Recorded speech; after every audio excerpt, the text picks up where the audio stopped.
rise in universal credit and pensions and says he will freeze alcohol duty. A tax break for companies which invest in equipment and machinery has been made permanent. It's predicted public spending will be nearly £20 billion less in real terms by 2027 to 28. Torsten Bell, chief executive of the Resolution Foundation, told Andrew Marr the cuts in investment are deliverable, but they shouldn't be. The ones that are undeliverable are to day-to-day public service spending, prisons, the Home Office, local government. They imply cuts of about 9% in the 4 years after the current spending review. So take public services as you've met them today. They're not going very well, and then cut them by another 9% in future years. That is definitely undeliverable. A vehicle has exploded at a toll booth on the Rainbow Bridge that connects Canada with the United States near Niagara Falls.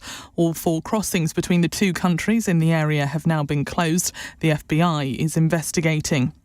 4 men responsible for the murder of Ashley Dale in Liverpool last year have been jailed for life. The group will serve a minimum of at least 40 years each after the 28-year-old was shot at her home in Old Swan.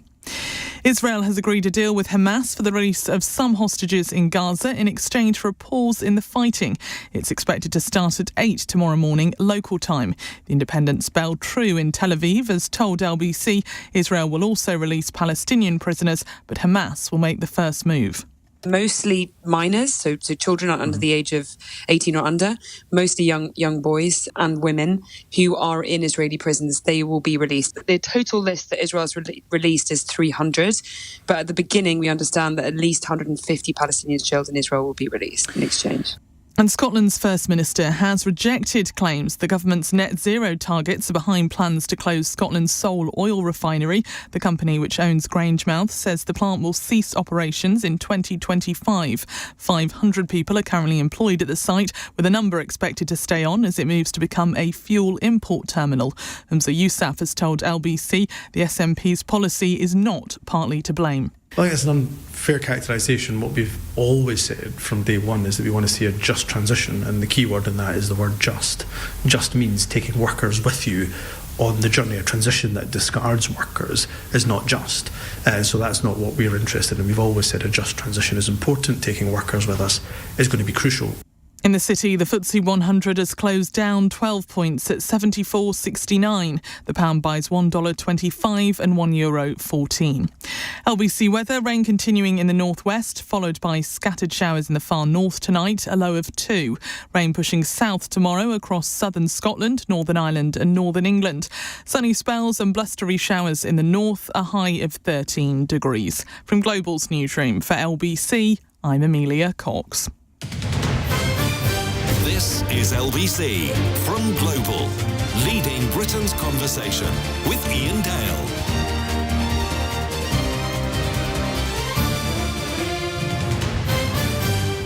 Hello, a very good evening. It's 7 on LBC. Well, I wonder how many of you have been glued to your radio or TV sets all day, watching the shenanigans in the House of Commons.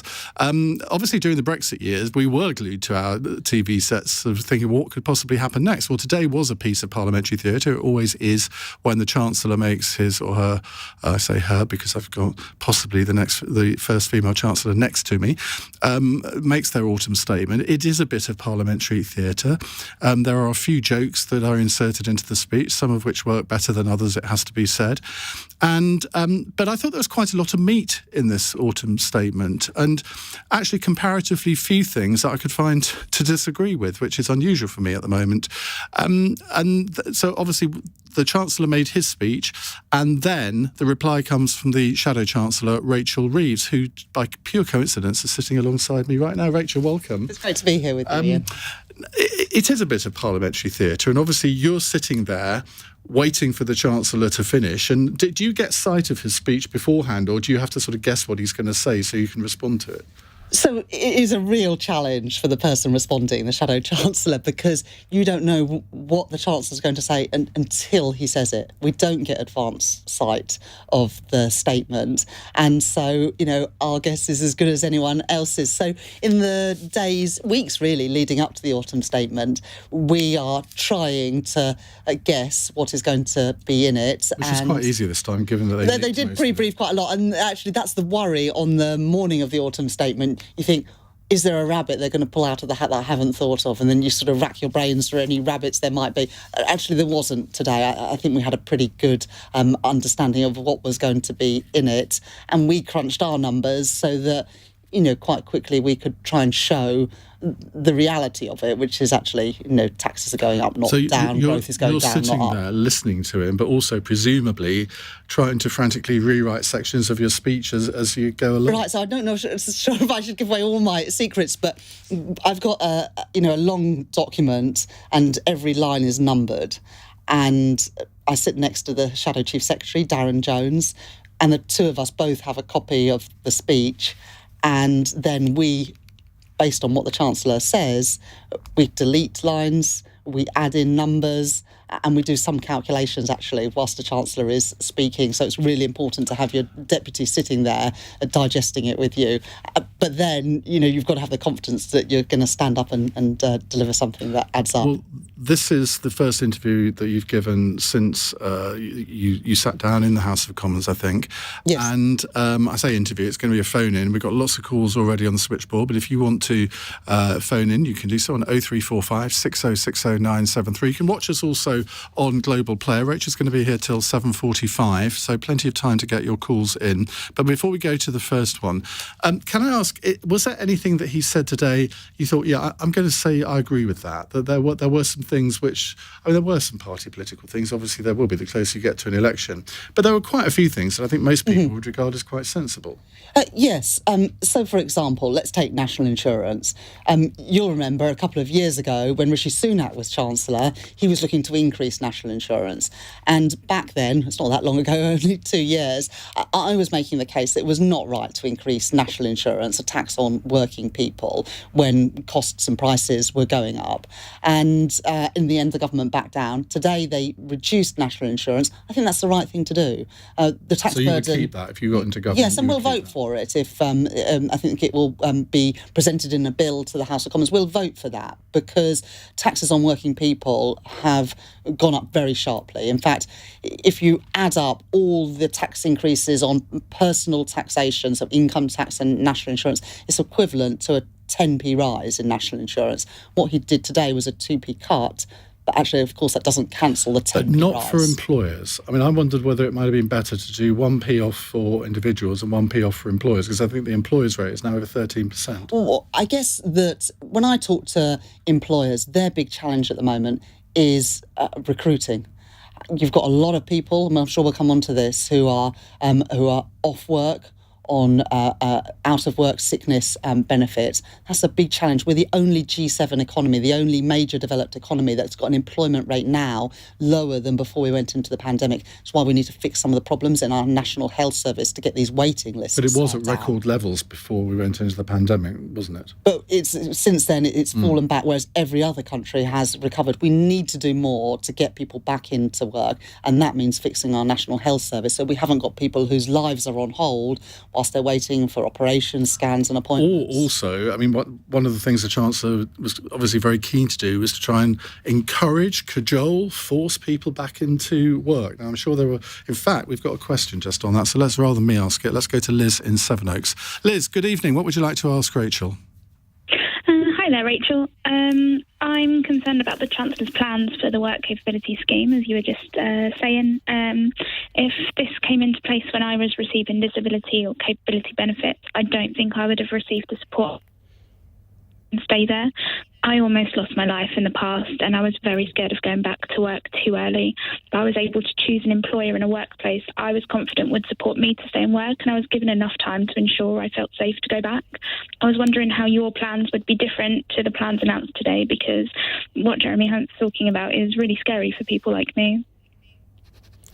Well, Liz, first of all, can I just say how sorry I am for what you've been through. I think you're saying you're back at work now, and that is great. And I hope that you're getting the support, as you say, from your employer to work again. I don't think the work capability assessment works very well today. It does disincentivise people from seeking work. So, for example, if you get the extra support on the work capability assessment, you lose it if you take up employment.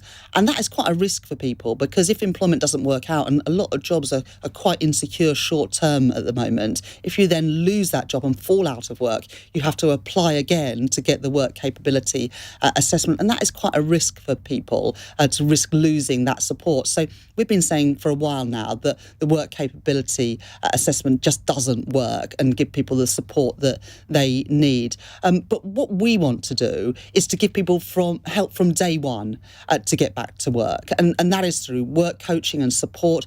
But it is also, as I was just saying to Iain, about fixing our National Health Service, because we've got 7.8 million on NHS waiting lists at the moment. It's 500,000 higher than when the Prime Minister said he wanted to reduce those waiting lists. And as a result, there are a lot of people whose lives are on hold. So the support that we want to give is really through our National Health Service to get people back to work and to get their lives back. Liz, what do you think about the idea that the government seem to have that people on disability benefit could work at home in a way that they're maybe not being encouraged to do so at the moment? Would that have been something that you would have considered? I mean, in my line of work, that wouldn't have worked. I'm in education, so working at home during the pandemic was not ideal. But I think that what the focus needs to be on is not getting people back to work sooner. It needs to be getting people healthy and fit sooner. And then, happy, healthy people want to work. And we will find our way back into work. That's what I did.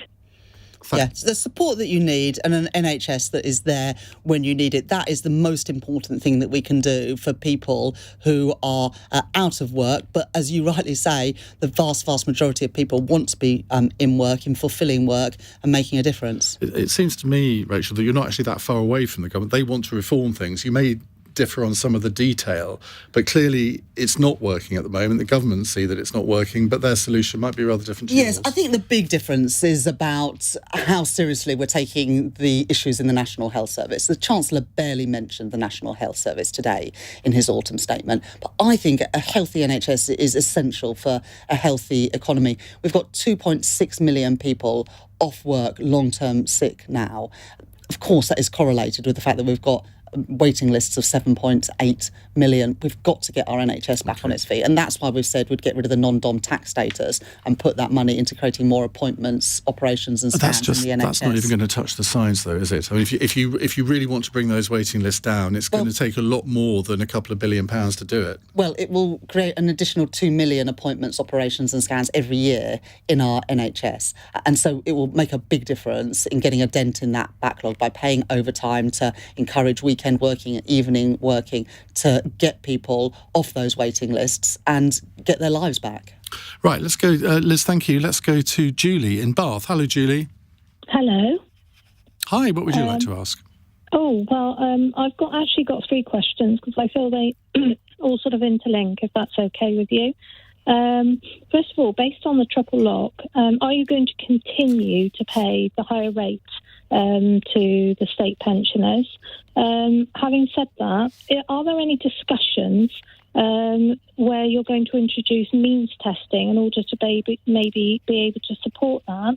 And also, why do you continue to restrict the amount of money people can actually pay into pensions that's tax effective, i.e., given that, the 4,000 and the 40,000, given that taxing has increased, shouldn't those be increased as well?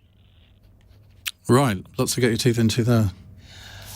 So I was pleased today that the Chancellor said that pensions were going to rise by earnings. There was some talk that he was going to water that down, but that was a commitment that the Conservatives gave at the last election. They shouldn't break that commitment. So I welcome the fact that they stuck with the triple lock today. There are means-tested benefits, including things like the pension credit to top up people's pensions if they don't have a private pension. But we have no intention whatsoever of restricting through means testing, the basic state pension. In terms of contributing to pensions, we want more people to be able to save into pensions. One of the, actually this is very much a cross-party thing. When Labour was last in government, we legislated for automatic enrolment into pension schemes. And then the Conservative government, but with a Liberal Democrat pensions minister, after 2010, actually brought that into practice. So that was something that was supported by all political parties. That's got 11 million people who weren't saving before now saving into pensions. That's been a really successful reform, but we also know that too many people aren't saving enough to have the life that they want in retirement. And I want more people to be able to retire and do the things that they love for longer. And are you absolutely committed to continuing the triple lock? I would like to continue the triple lock. I'm not going to write my manifesto. I'm not going to write my manifesto. I know you always say that, on this, but I'm not, because the government have said, I think, now that they are going to. Well, they haven't made a commitment beyond the election as well. But I think the triple lock is the right thing. People work hard during their working life, and they deserve security in retirement. But the problem is, if I start saying this is going to be in, this isn't going to be in, we could end up writing a manifesto before we finish the programme. Well, I'm in favour of this is not a detail. I'm in favour of the triple lock. Okay. I'm pleased that the government stuck with it today. So I'm trying to imagine the circumstances where you wouldn't continue with it. And I can't really. Well, look, I've said I'm pleased that the government continued with it. It would have been wrong to break that commitment. I think it's made a difference in raising living standards of people in retirement. Julie, thank you very much for that. We'll continue with your questions with Rachel Reeves, the Shadow Chancellor, in just a few moments' time. It's 17 minutes past 7. This is LBC.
This is LBC with Iain Dale. Call 0345 6060 973. 7:20. We have Rachel Reeves, the Shadow Chancellor, with us for the next 25 minutes, answering your calls. Let's go to Kieran in Bracknell. Hi, Kieran. Hello, Ian. Thanks very much. Hi, Rachel. Hi, Kieran. Following today's autumn statement and the conversation between yourself and the Chancellor, between John Majors handing over the budget and the finances of the country, and he was referring to 2010 of Labour. In 2023, how will you appeal and inspire Tory voters to vote for you? Are you a Tory voter that wishes to be inspired, Kieran? I am a Tory voter. I am a centre Tory voter, yes. One Nation Tory voter, yes. Right, so Rachel, win Kieran over, win me over for that matter.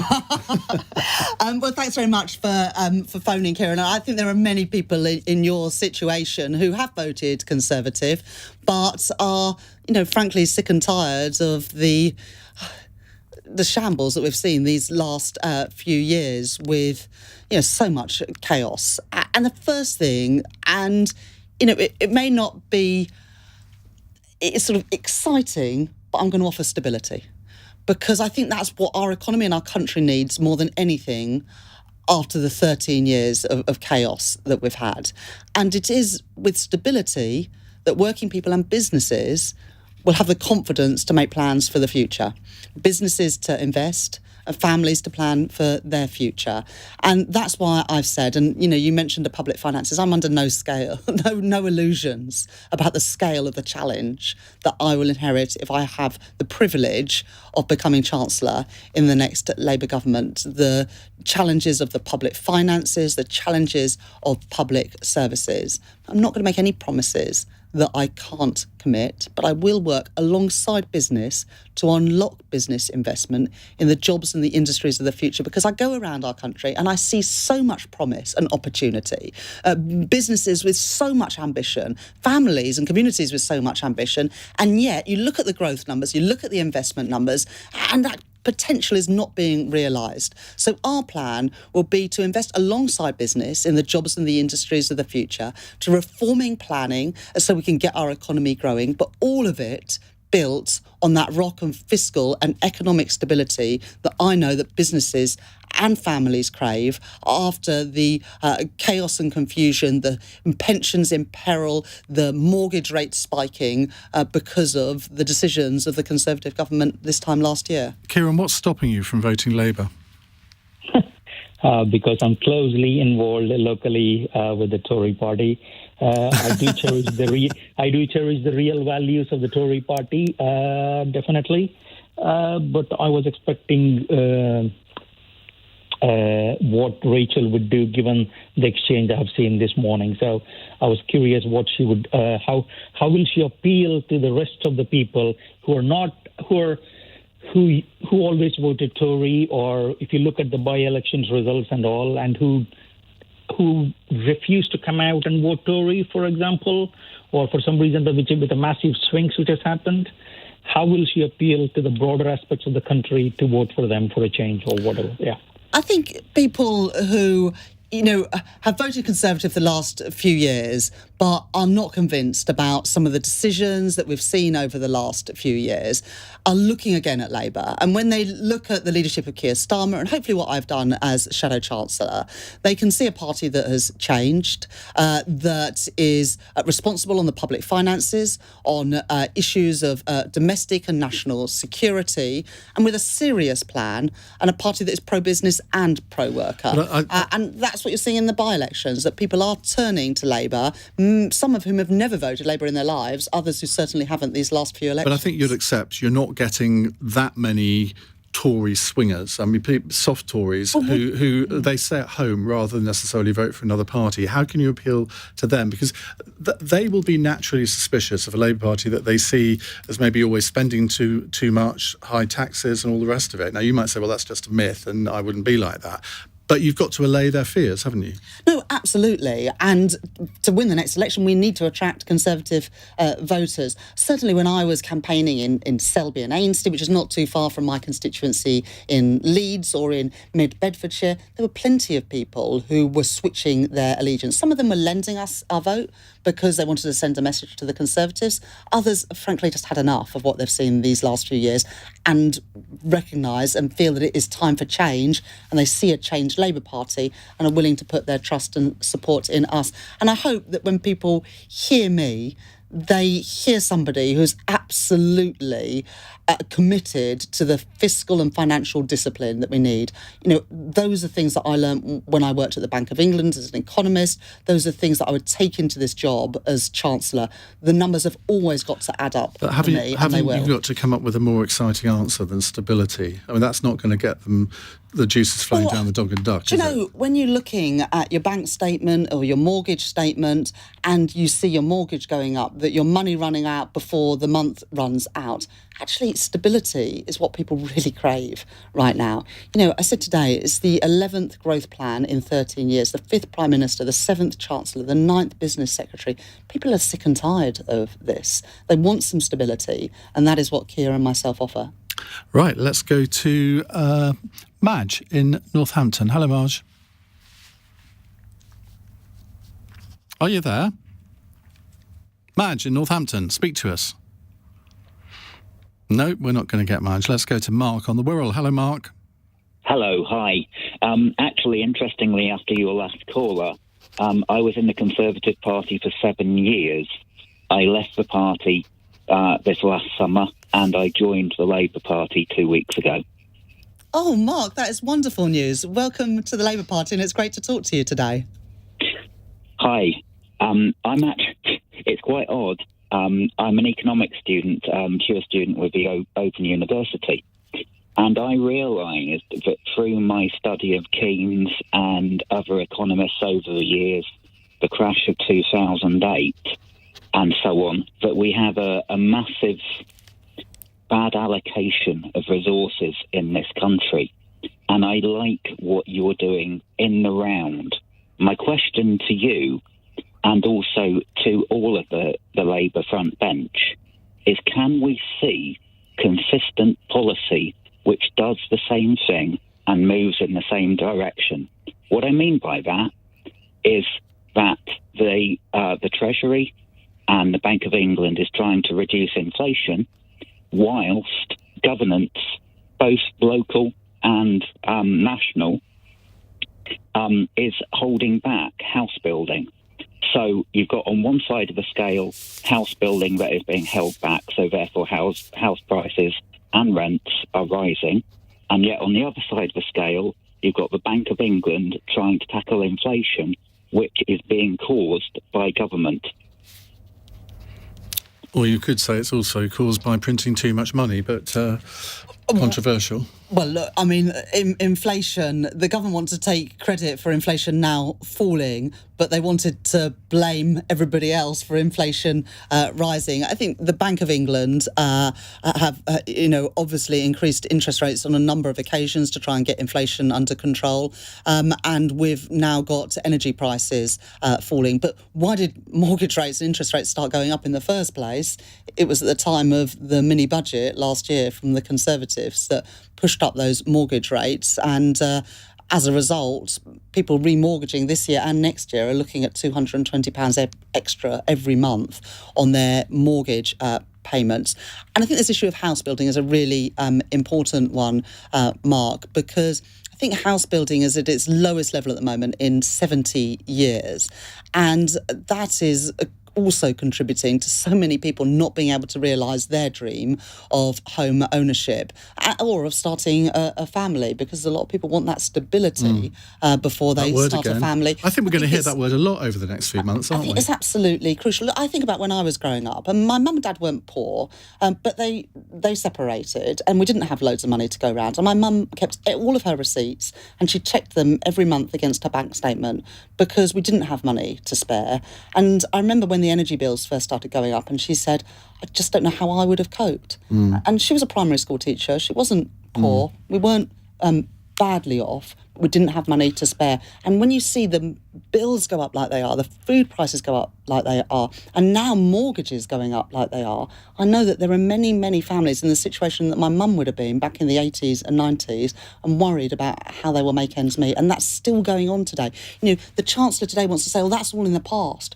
food prices are still going up by more than 10% a year in the most recent numbers.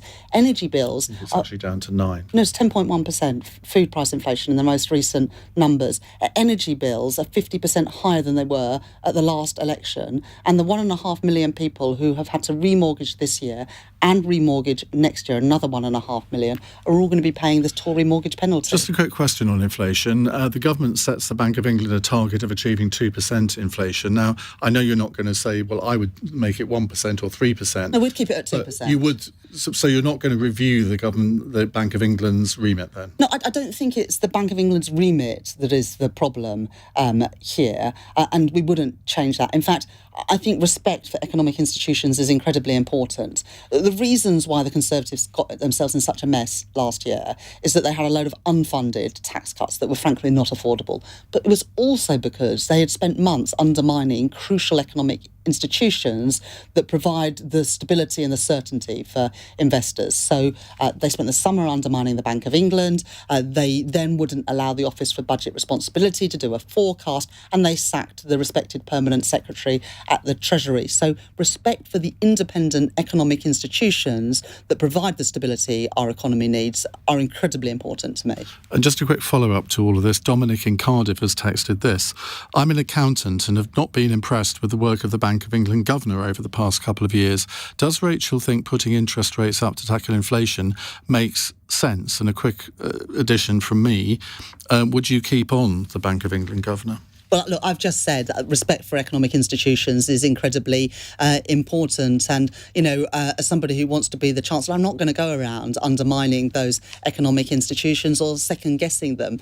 When the last Labour government gave operational independence to the bank, so the government set the target, but then the bank decided the level of interest rates that are needed to meet it, that was one of the most important contributions to economic stability in the last 50 years in economic policy. And I think that politicians that mess with that, as Liz Truss and Kwasi Kwarteng and the Conservatives did last year, end up causing profound damage to the family finances of people up and down the country. So the Treasury Permanent Secretary, whose name I don't know, but his or her job is safe, is it? It's James Bowler. And James, if you're listening, I'm not going to do what Kwasi Kwarteng did.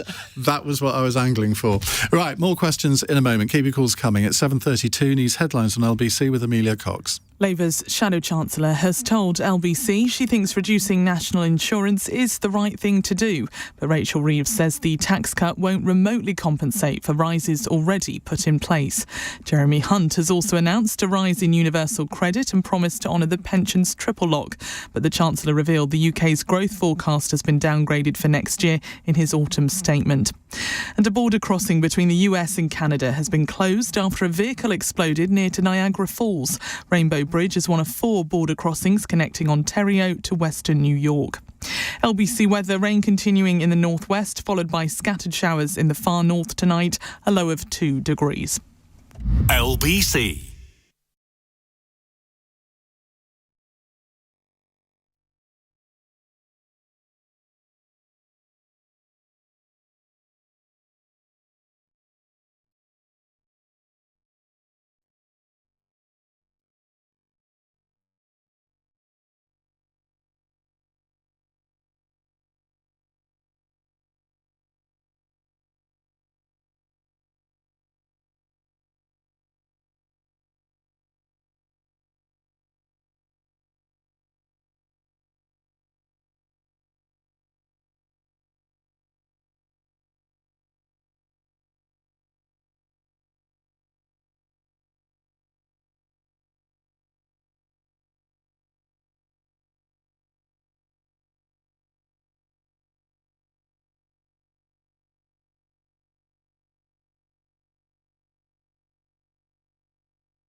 Iain Dale. Call 0345 6060 973. Text 84850. Alexa, send a comment to LBC.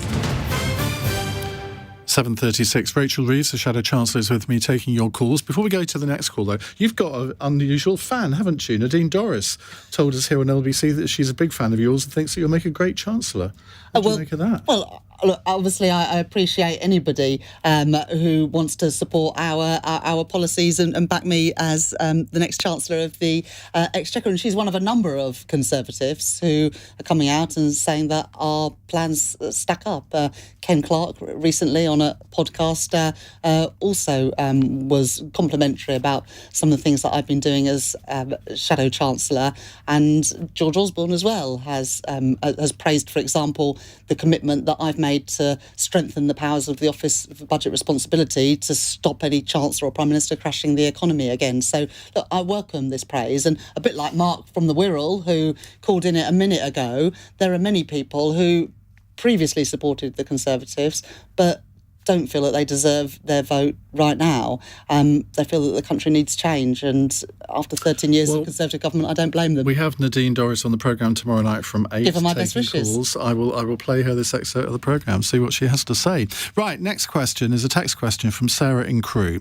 What could Rachel do about banks who aren't passing the higher interest rates on to savers? That's a real bugbear of mine, I have to say. Yeah. It's outrageous. Yeah, no, and it is really frustrating. I looked at my bank accounts recently, and I've got, a savings account where I put money for holidays actually in, and then my main account. And I looked at the interest rate, and it was incredibly low. And then I looked at their other products they've got, and there was a higher one. And what's wrong is not just that they don't pass it on, but they don't put you on the best product that they've got. I do think that is just profoundly wrong, because I've been a loyal customer with my bank for a number of years, and if I hadn't have actively moved my money into a different savings account, I would have been ripped off, and I would have seen the value of my savings fall. Well, you will have the power to do something about that soon. Yeah, so I think that the Competition and Markets Authority... I said will, maybe. Well, look, I'm not taking anything for granted. It might be another year or so until the general election, and I've been an MP for 13 years now. I've fought 4 elections.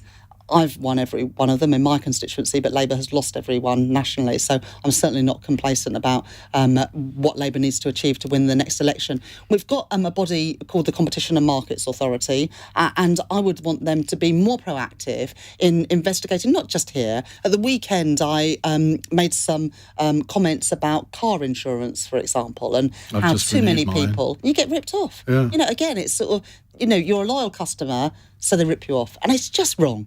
And it's in a number of areas. It's the same with, your telecoms providers. You have to go to the effort all the time rather than rewarding loyal customers. So I would want the Competition and Markets Authority to be a lot tougher with some of the businesses, especially where they rely on the inertia of customers, because we've all got busy lives, and spending all of our time shopping around for all these different products, there's not enough hours in the day. So I think, Sarah, you make a really important point, and it's not just, sadly, on savings in bank accounts. It's a whole range of other products, and we need to toughen up the regulators so that they take action when it's necessary. Do you ever get daunted by the number of things that I don't know if you maybe keep a little list somewhere, right? Here's the top 20 things that I need to do if I'm Chancellor, because I think it's the sort of job where you can easily get overwhelmed by the number of tasks that you have. And then you've got to have junior ministers and advisors that you trust implicitly. And I'm reading Nadine Dorris's book at the moment. I mean, that every Labour possible future cabinet minister should read that book to learn how not to run government, because it is absolutely shocking, some of the revelations that she makes in that book. So I think that you need... And I haven't had the privilege of being a minister, but what you need, I feel, and it's the same when you go into any job, perhaps, that you've got to have a clear idea of what you want to achieve. And for me, there are 3 key things. First of all, you've always got to ensure the money adds up. The second, we need a serious plan to grow our economy. And third, we've got to tackle the cost of living crisis. You've got to focus on those 3 things. And there are other priorities and other things, but you've got to focus on those key tasks and what you're doing every day. Is it making life better for ordinary working people? Is it growing our economy and making Britain more prosperous? And crucially, do the numbers add up? Because unless the numbers add up, frankly, even the best laid plans will go awry. Right, Tommy is in Woolwich. Tommy, what would you like to ask Rachel? Hi, Rachel. Hi, Tommy. Just to give you a bit of background, I'm 31. I've recently kind of moved down from Scotland. I don't own a house. I was kind of hit the first year with those really high student loans. Savings are pretty minimal as well. And just kind of watching that today was just a little bit like, cool, great, awesome. So I guess my question is, in terms of like first-time buyers, but also like tax revenues, because they're a little bit different in Scotland, the way that you pay when you first start to earn. Kind of what is something that you'll do in those spaces to kind of basically give the forgotten generation kind of a bit of a go at life? Yeah. I mean, a generation or two ago, when you were 31 and you've got a university degree and you've got a full-time job, you'd expect to own your own home. That is just not the case for many people in their 30s today. And I think there is something that has gone profoundly wrong with the economy when people who go out to work every day cannot afford what I think previous generations did take for granted, buying a home of your own.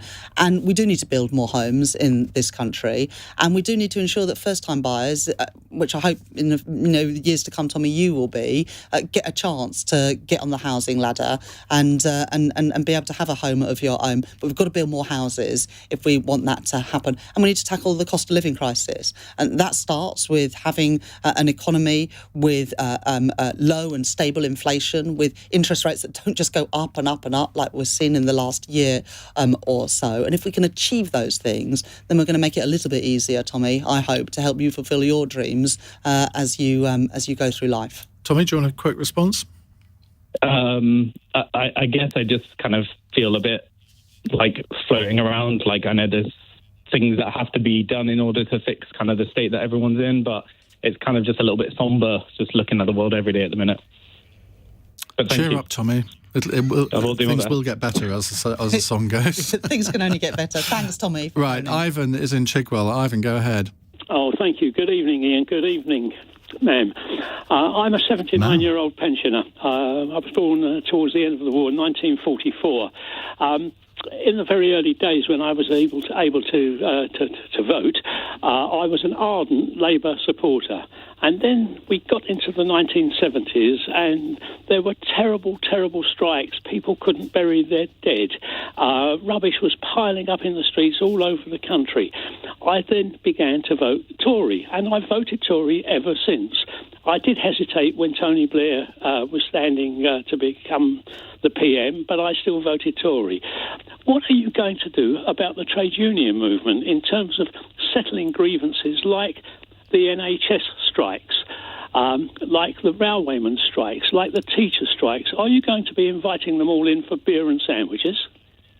We're going to talk to them and we're going to negotiate, because what you've seen the last couple of years is industrial action on a scale that we haven't seen actually since the 70s and 80s. And it is costing our economy and costing our public services dearly. I mean, frankly, there's very little in Britain that is working well today. We've got more people on NHS waiting lists, we've got roofs collapsing in schools, and we've got trains that, frankly, don't run, whether it's a strike day or not. But the government, particularly when it comes to the health service, has refused to get round the table and negotiate. And unless you do that, and I think anyone that's run a business... Well, they've been negotiating weekly over the last few weeks. Well, I mean, look, there was months when they didn't talk at all in all of those. They are actually doing it now.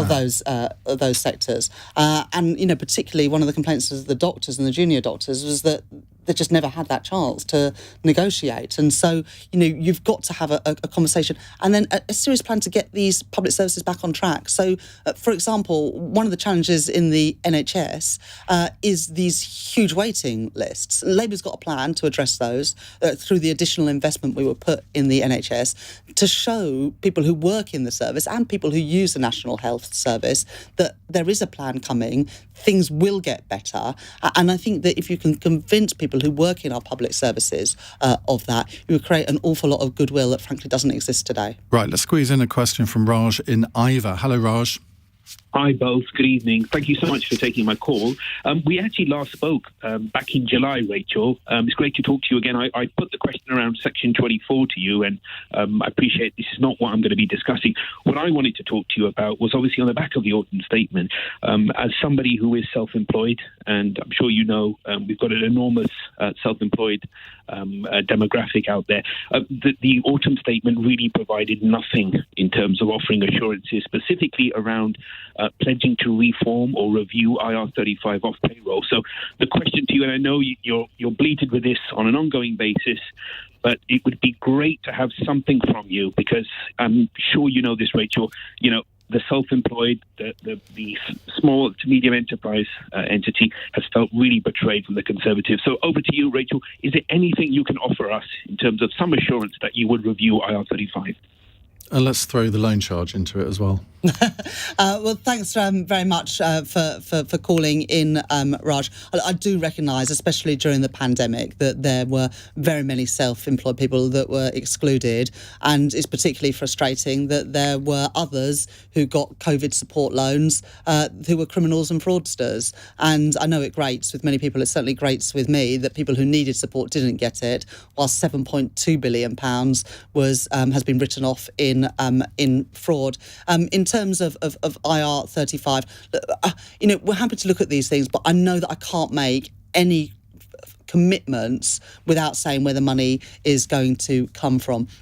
But we have said on things like business rates that we want to help small businesses, because we know that those costs before a single penny in profit is made does hinder the start-up and scale-up of small businesses. And we've also committed, through the review we did on how to make Britain the best place to start and grow a business, to help small businesses and start-ups to access funding to grow their business, because I know that there are many businesses who want to grow and want to take on more people who are struggling to access that finance to grow their businesses. And the big businesses of tomorrow are the small businesses of today, and we need to help them grow and prosper. Just on the loan charge, I don't expect you to say, yes, we'll abolish it.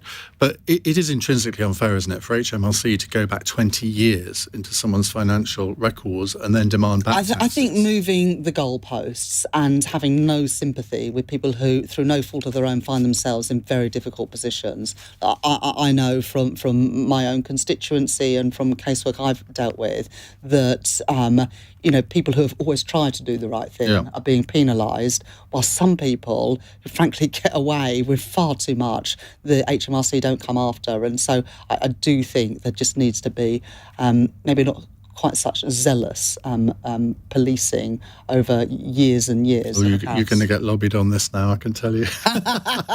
Listen, Rachel, thank you very much indeed for coming in. Hopefully we can do this again before Christmas. And, I always enjoy it. I enjoy you and enjoy your callers as well. Steady on. Right, we will be talking to our political editor, Natasha Clark, to get her views on what the last 45 minutes has informed us about. And then, of course, it's cross-question. So we want you to call in for that after 8 o'clock. And we have with us Dr. Linda Yueh, one of my favourite economists, Helen Morgan, Liberal Democrat MP for North Shropshire, Duncan Baker, Conservative MP for North Norfolk, and Ajmal Masroor, Imam and broadcaster. The lines are open for cross-question right now. It's 7:49. LBC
Leading Britain's conversation. Iain Dale. Tweet at LBC. It's 7:52 on LBC. Well, Natasha Clark, our political editor, has been listening to Rachel Reeves over the last 45 minutes or so.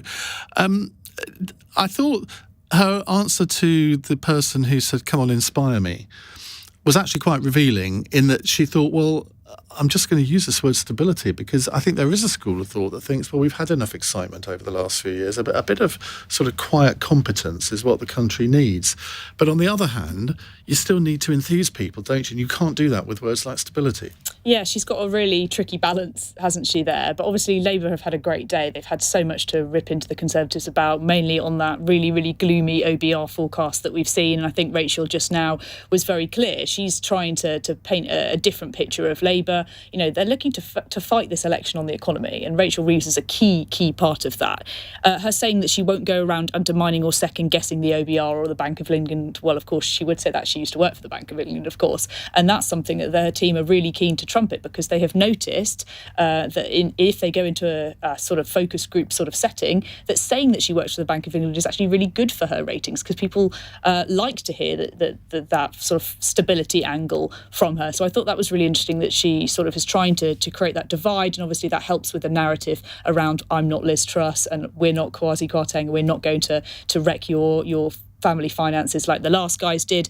The other obviously interesting bit of news, Rachel Reeves confirming she will keep to that 2% inflation target, even though we know that it's not going to be reached according to this OBR forecast for quite a long time. It's going to be quite sticky. And also saying they've got no intention of scrapping the triple lock at all. That was very interesting. She doesn't usually go as far as saying that she's going to write the next election manifesto, but her confirming, as far as I've heard her go before, the pensioners will be, safe under that triple lock, which leads the Conservatives into a bit of a trap. What do they say about that? Are they going to keep it or not? So it sounds like it's on the table for both parties at the next election.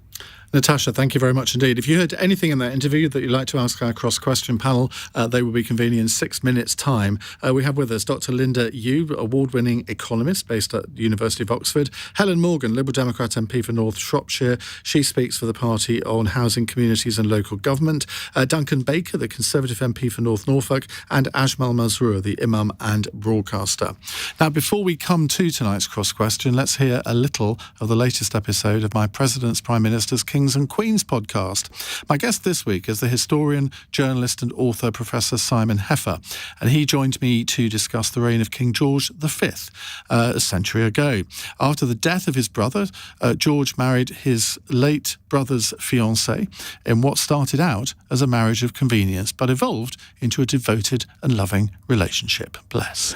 Well, it was the old problem for the British monarchy that there were very few Protestant people of sufficient rank, or Protestant women of sufficient rank, to marry into the family. The 1701 Act of Settlement says that you cannot marry a Roman Catholic if you're in line to the throne, and so there was a real shortage. It had to be someone from somewhere in northern Germany or Holland, effectively, or Scandinavia, because everybody else was Roman Catholic. And George V, as he became, had always liked his potential sister-in-law. They'd always got on well. They were both grief-stricken when Eddie, his elder brother, died of flu in 1892. And they ended up, I think, consoling each other. And a suggestion was made by Queen Victoria, not by Edward VII, but by Queen Victoria, that this might not be a bad outcome, because they very much liked May. They wanted May, or Queen Mary as she became, they'd wanted May to be a member of the family. Georgie hadn't got a potential wife. So this was, he was then 27, 28. Maybe it's not a bad idea for them to get together. And just a year after the Duke of Clarence dies, they get married. And they had how many children? 6. 6 children, including the man who was to become Edward VIII and the man who was to become George VI. But what about the other children? Well, the next in line was Prince Henry, who became Duke of Gloucester. and he lived until the 1970s. There was Prince George, who became Duke of Kent, married Princess Marina, father of the present Duke of Kent. He was killed in a plane crash while serving in the RAF in 1942. Then there was Princess Mary, the Princess Royal. She was born in 1897, so she was the third of the 6 children. And she married Lord Harwood and became a countess in her own right, as it were. And she had quite a high profile because she was the only princess of that generation. And so she had quite a high profile in the 20s, 30s and 40s and did a lot of royal duties, but is sadly largely forgotten now. And then there was the unfortunate Prince John, who was born in 1905, so he was a late addition to the family. And he had epilepsy and was quite seriously ill for much of his childhood and was almost never seen in public and died in 1919. And his story has been dramatised on television in a very unsatisfactory way. Yes, I remember seeing that, and I just remember watching it and thinking, I'm sure there's more to this than what this programme is saying. This is an age when people didn't tend to show grief in the way that many people do now. Of course, many people had serious grief to show during the Great War. Prince John dies the year after. His family's response to it was of a piece with how their class reacted to bereavement at the time, which was not to make a song and dance about it. They grieved privately, they mourned privately, and got on with their lives. The death of children, sadly, in that era was quite commonplace, although it had gone down greatly since the middle of the 19th century. Many people had children of 6, 7, 8 children, and many of those children, or not many of them, but a proportion of those children died before reaching adulthood. Many of them died before getting out of nappies. So it wasn't unusual. And again, I think it's when we think about Prince John, we judge it by the standards of our own society, which are very, very different. Well, that's the journalist and historian Professor Simon Heffer discussing the reign of King George V. And you can hear our full conversation by subscribing to my Presidents, Prime Ministers, Kings and Queens podcast on Global Player. And there's a couple of others that have been released since that. Talked to Dominic Selwood about King Henry I, one of our less well-known kings. And there's going to be another 60 episodes of that over the coming year. Now, next on the programme, it's Cross Question. We have with us award-winning, I keep saying award-winning, I don't actually know if she has won any awards, but I'm sure she must have done. Dr. Linda Yueh from Oxford University, and if she hasn't, she should. Helen Morgan, award-winning Liberal Democrat MP for North Shropshire. Well, you won a by-election. That's a kind of award, isn't it? She's the party spokesperson for housing, communities and local government. Duncan Baker is the award-winning Conservative MP for North Norfolk because he represents the most beautiful constituency in the country. And Ajmal Masroor, I'm sure, is an award-winning Imam and broadcaster.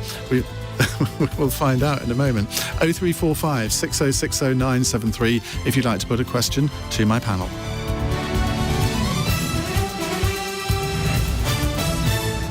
On your radio, on Global Player, and Play LBC. Leading Britain's conversation. This is LBC. From Global's newsroom, I'm Charlotte Morgan. Labour says the UK's growth has reached a dead end following the Chancellor's autumn statement. Jeremy Hunt has announced a tax cut for millions of workers by reducing their national insurance contributions.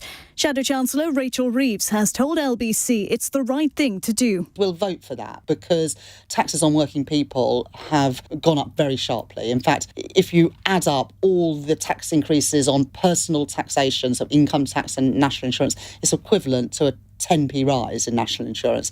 The Chancellor has also promised a rise in universal credit and pensions and says he'll freeze alcohol duty.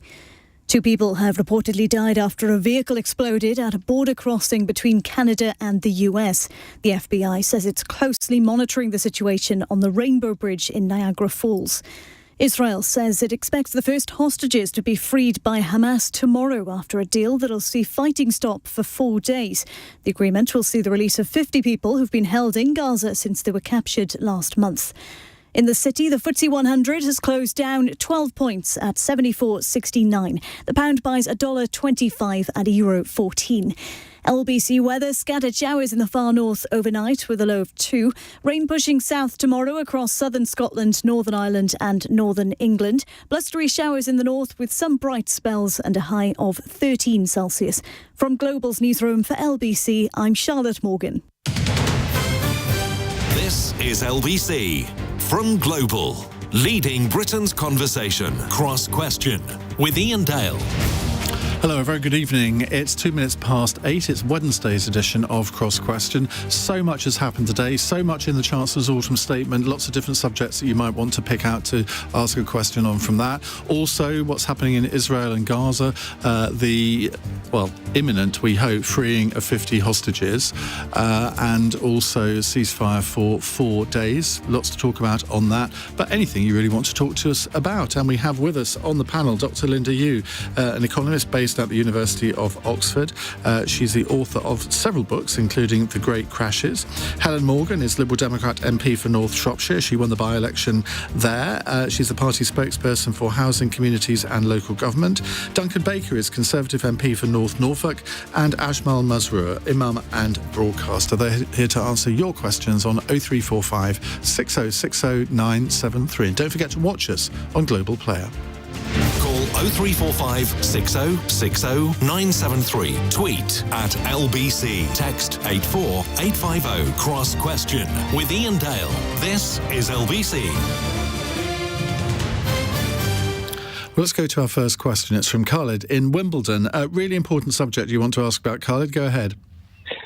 Good evening, Iain, and good evening, panel. My question is this, that given today's autumn statement, the Chancellor once again kept the triple lock in place. And given the intergenerational inequality that we see in this country between people of younger age struggling with the cost of living crisis, with lack of wage growth, etc., and frankly, pensioners who've never had it so good, is a triple lock morally and economically justifiable? Is the triple lock morally and economically justifiable?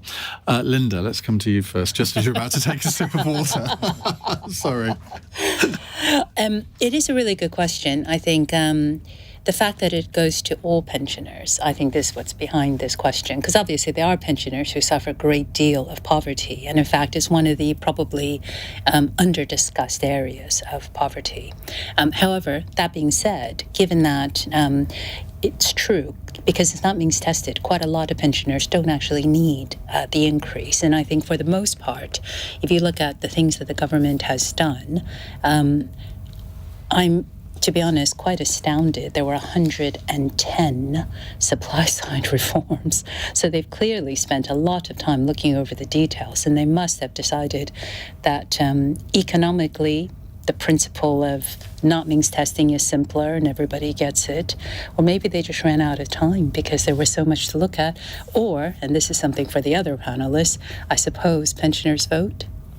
Well, that's the thing, isn't it? I mean, the question is it economically or morally justifiable? If you were looking at it just from an economic point of view, you'd have to say it's pretty mad, wouldn't you? But of course, then you have to bring in the political aspect, which is where we're going to bring our politicians in. Duncan, let's start with you. I mean, there would be literally a revolution in North Norfolk if you, as the local MP, said we're going to abolish the pensioners' triple lock. Well, you're asking that to somebody who represents the highest demographic age cohort in the entire country. 1/3 of my constituents are pensionable age. So is it the moral thing to do in increasing their pension and the triple lock? Absolutely it is, in my view.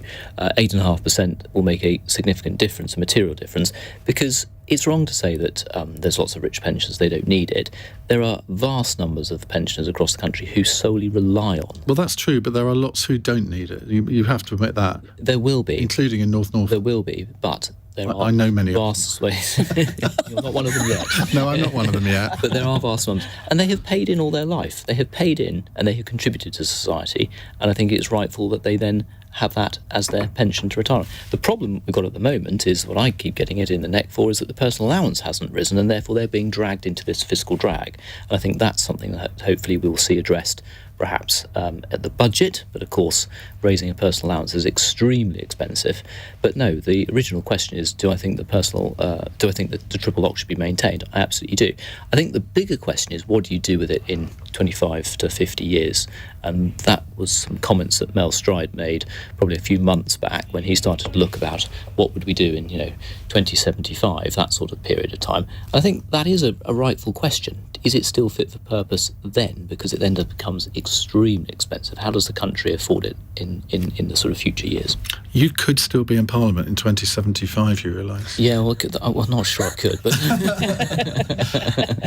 Helen, I mean, you represent a rural constituency. I mean, you haven't got a coastline like Duncan has, but I imagine that it's a reasonably similar demographic, maybe. Yeah. What do your constituents say about this? So I've got an older demographic as well, perhaps maybe not as extreme as yours, but I think we need to look at why the triple lock was brought in the first place, and that was to tackle a really acute pensioner poverty problem, having delinked pensions from earnings and inflation back in the 80s. And we wound up in 2010 with a huge cohort of people who were in pensioner poverty. And since the introduction of the triple lock, we've lifted about 300,000 of those people out of poverty. There's still about 1.5 million pensioners in poverty. So I think it's very important to maintain it in the medium term, because we have to lift those pensioners out of poverty. They've been paying in all their lives. They have a pretty miserable time if they don't have their income moving in line with inflation or earnings. I think also we need to look to the future. What the reasons we ended up with the problem in the early noughties is because we delinked pensions from inflation and earnings in the 80s. And if we delink it again, we're just going to wind up with the same problem down the line. So it seems unfair at the moment, and I do understand that, but it is useful for anyone who is ever planning to retire because it maintains pensions at a sensible level. Ajmal Masroor, you don't have a party political horse in this race, but is it one of those issues that, as a commentator, as a voter, you get frustrated by because you can see maybe what ought to be done from an economic point of view, but you probably understand why the politicians are so reluctant to tackle it? I have a mother who is a pensioner, and we as her children, 6 of us, all contribute towards her pension pot, just so that she can live happily rather than hand to mouth. We believe morally we're obliged to do that. She has done so well to bring us up. And I think elderly... I think we'll be the judge of that. Well, I believe that to be true. And I thank her every day for that, But what I would also say is that we have a moral duty to look after our elderly.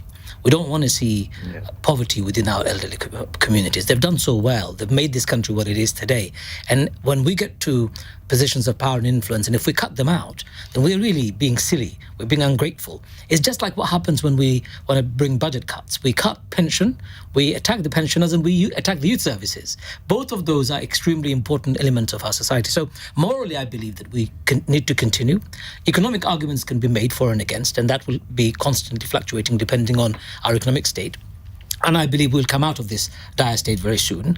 But the pensioners don't have to pay a price. They have paid a price all their life. So I'm for it, and I'm for increasing their pension and keeping them comfortable and happy. They don't need to choose between fuel and food. That was the biggest pain from my congregation in my mosque. When people came and said, I can't pay my fuel bill.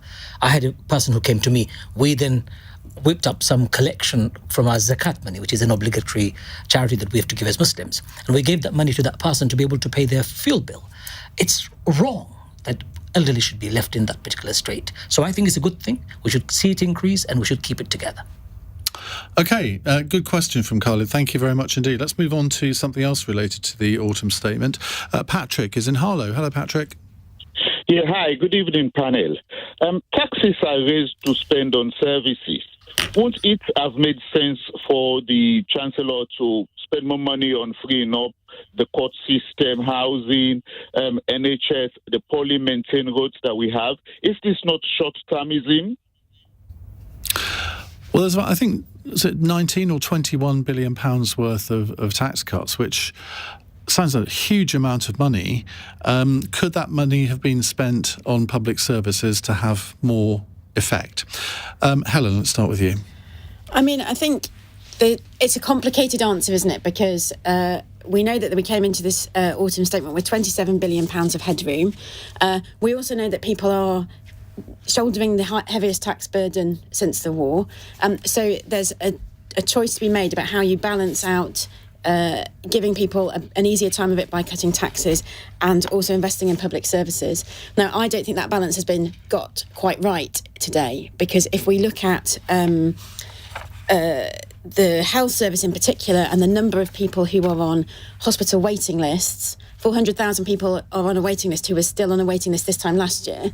Those people can't work. They're a drag on the economy. And I think I would have liked to have seen different options taken on tax, such as reinstating the banking levy, to enable more money to be spent on public services, because I think we are going to see, I think we did see in the budget actually big cuts in public services coming down the line. I think we saw 19 billion of cuts over the next few years coming down the line. And we're at a point where public services generally are in a really poor state. Where I live, the NHS is the kind of the most critical of them. And I think I'd have liked to have seen some investment into the NHS to help people get back to work. Ajmal. We are in massive national debt still. Is it 2.5 trillion pounds? Staggering amount. Certainly, we need to cut costs in certain areas of our country's expenses. But I find it very difficult when the NHS is being decimated, and often we get the accusation that the Tories are privatising it backdoor. And some of us experience it right at the frontline services when we go to it. My mother, again, had a very severe weekend with eye infection. I took her to a local hospital. She was sent home. And the reason she was sent home, we don't have the capacity to see you. Well, we're overwhelmed. So we brought her home. I had to call up 3-4 private hospitals to see if somebody would see her because she was in such acute pain. Luckily, I have a very good friend of mine who is a good doctor. We phoned up and we found out that she actually she's contracted shingles. And for elderly at the age of 80, it's lethal. And the hospital just sent her home. This is awful. Does this A&E? Yeah, A&E. They sent her home. They didn't even see her. And it was so painful for me to see that. But what can I do? So I can see that there is a need to cut. But why cut on the essential services? Cut on war expenses that we are often wasting money in. For example, wars across the globe. What are we doing in those countries? Wasting our taxpayers' money. Many other bureaucratic... Well, we're supporting freedom and democracy in Ukraine. Yeah, I know, but at the expense of people dying in our hospitals, our schools closing. But it's not one thing or the other, I agree. My daughter's school is supposed to be one of the best schools in the country. We're fundraising to buy basic resources for the kids. That's not acceptable. We need to invest on those things. And when we do have surplus, we need to invest on the global crisis that we see. But Ukraine crisis is not going to be solved by Britain. It's an international crisis. We all need to come together and solve it.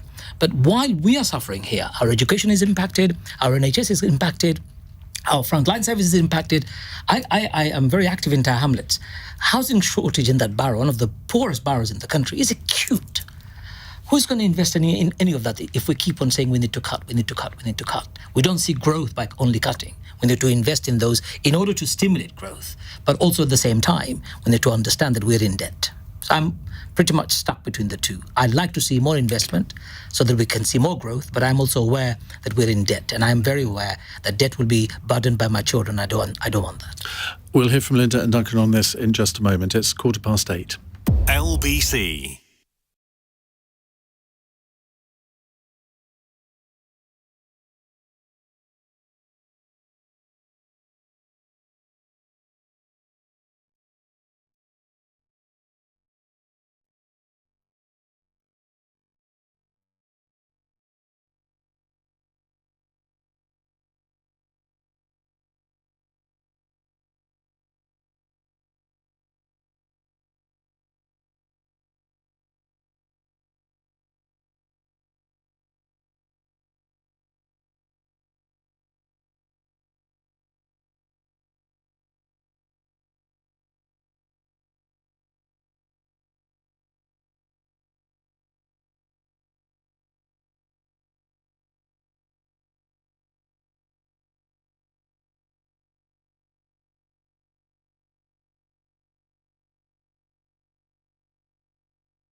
Britain's conversation. Cross Question with Iain Dale. Tweet at LBC.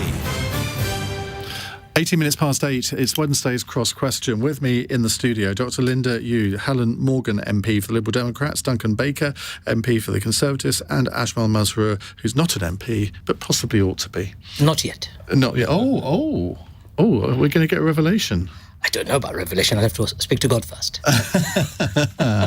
Right, you were answering Patrick in Harlow, who asked this: with all the tax cuts made today and considering the stats of the UK's public services, or the state of the UK's public services, wouldn't it have made sense for the Chancellor to spend the extra money on our courts, roads, NHS, etc.? Linda?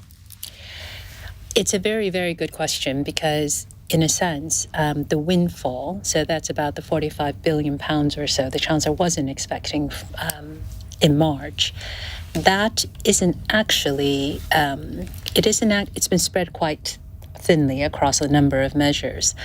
The OBR, so that's the Independent Office of Budget Responsibility, reckons that the two big tax cuts that we saw, so on business investment and, of course, on national insurance, essentially that's going to be paid for by 3.2% real cuts and across government departments, but NHS and, of course, a couple are ring-fenced. But in real terms, the squeeze on those services is essentially paying for trying to boost investment for growth and trying to lift incomes, especially in that it covers a lot of people, 27 million employed people, and another 2 million self-employed people, at a time when people are also struggling with the cost of living crisis.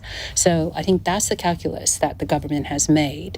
And I'm a strong believer that you have to invest to grow, and public services can produce productivity down the line. But those who have studied public services broadly, and I've certainly have a lot of sympathy about the NHS discussion we've just been having, but generally speaking, the reform to public services, it's deeper rooted. It's about efficiency. It's about how you do things. We're not going to see the spending review, which is when they actually say what they expect from the public services, what they're going to put in, until next year. So we have no way of gauging what their cuts will fall and how that will look.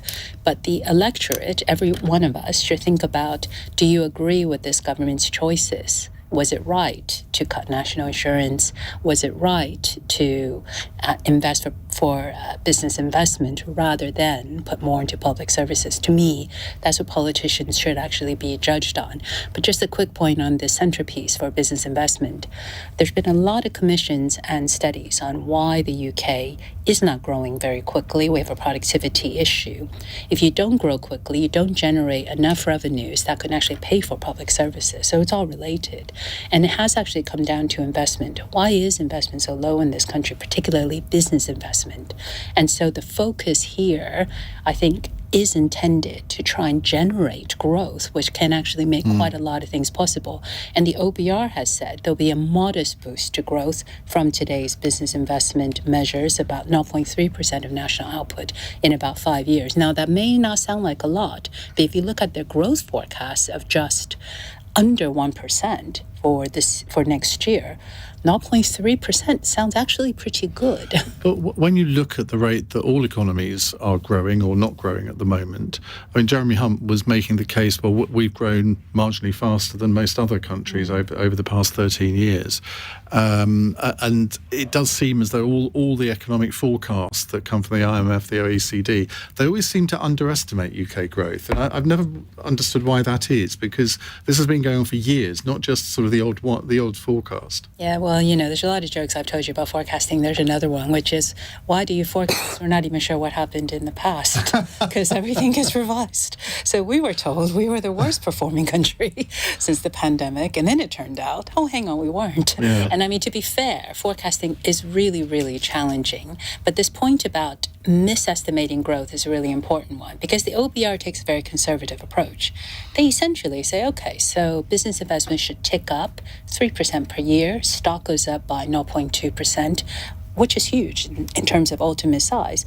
But what if they have it slightly wrong? In other words, what if business investment get increasing returns. So in other words, you invest to let's be clear, full expensing applies to IT and machinery and a focus on high-tech areas. So what if that actually generates better returns because you get more out of what you put in which case we could be pleasantly surprised on the upside. Well, wouldn't that be nice? Wouldn't it, Duncan, for your electoral prospects? Isn't it nice that you found the one economist in the country who's positive about this country? Actually, it's quite nice, It says that's why I keep inviting her on. Yeah, I mean, all day long we just hear utter doom and gloom. I mean, the OBR, don't forget, was saying that we would all go into recession. It was going to be absolutely dreadful.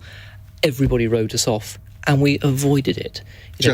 We still avoided it. That's the main thing. Actually, our growth was an awful lot better.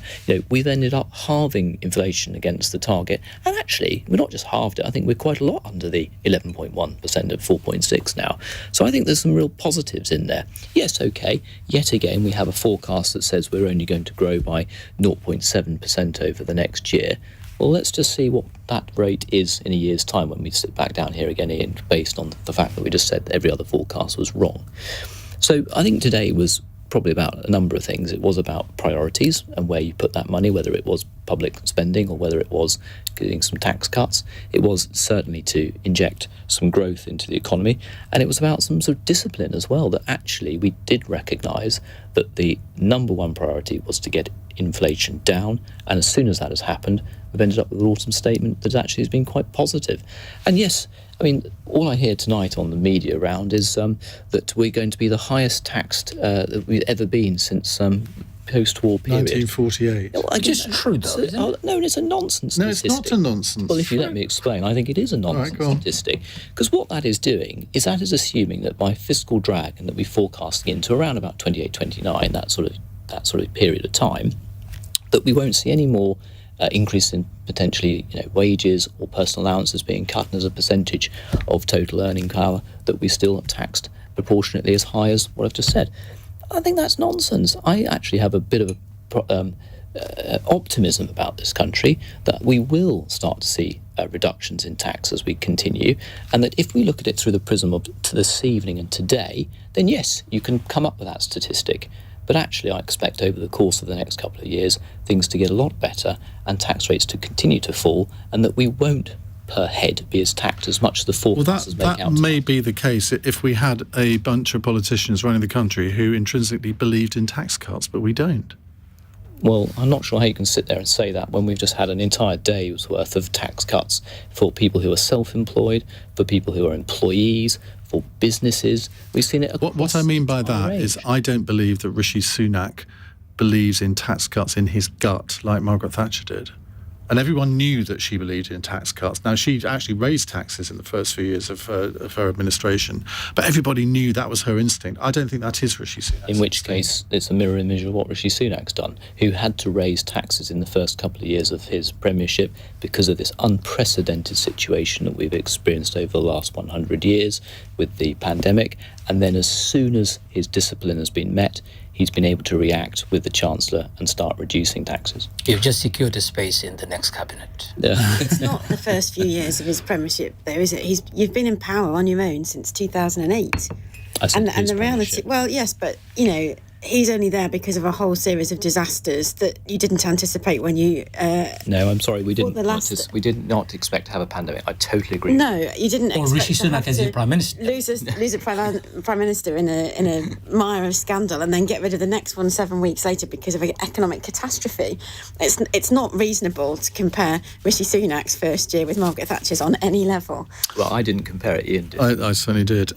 Now, there's some breaking news tonight, and I'm a bit worried about asking you about this because I don't know what your experience or knowledge of Dutch politics is, but the right-wing populist Geert Wilders looks to be heading the polls in the Dutch general election, which has taken place today. Now, that would be a political earthquake, wouldn't it, Ajmal? It would be a suicide for the political establishment in Netherlands. Netherlands I've always associated with a very liberal, progressive, inclusive country, and I've experienced that every time I've been. But there is a very dark streak that I have experienced lately. I met an MEP not that long ago. He said, we Dutch have a very strange streak. When we're looking for enemies, you Muslims would be our first target. He said that to me first on my face. And I said to him, why do you say that? Because I just want you to be aware and be aware of your duties and responsibilities. Do more to change the society. And God Wilder becoming that. He has been known as the biggest Islamophobe in my life I've ever seen in Europe. He's racist in his rhetoric. He is absolutely a disaster for Europe, would certainly be for Netherlands, and I fear for the minority communities, especially Muslims in Netherlands. They will be marginalized. They will be institutionally discriminated. Islamophobia would go through the roof. I'm just praying, as man of God, I always do, that he doesn't. And if he does, his leadership is very short-lived, because Dutch people will see the light and get rid of him as soon as possible. Well, he won't be able to become Prime Minister on his own because of the Dutch electoral system. But apparently his party, the Freedom Party, is looking at 35 seats. The Socialist or Left-Wing Alliance under Frans Timmermans, who I think is an EU commissioner, isn't he? They're looking to get 26. Haven't got the details for the ex-PM Mark Rutte's party. But that worries me. If he gets 35 seats, something has happened in the Netherlands. There has been a shift, a dramatic shift, from moderate to becoming extreme. And any society that goes to extreme, we are smelling disasters. And I don't want to see that happen anywhere in the world, not at my backyard in Netherlands. Anybody else want to have a word on this?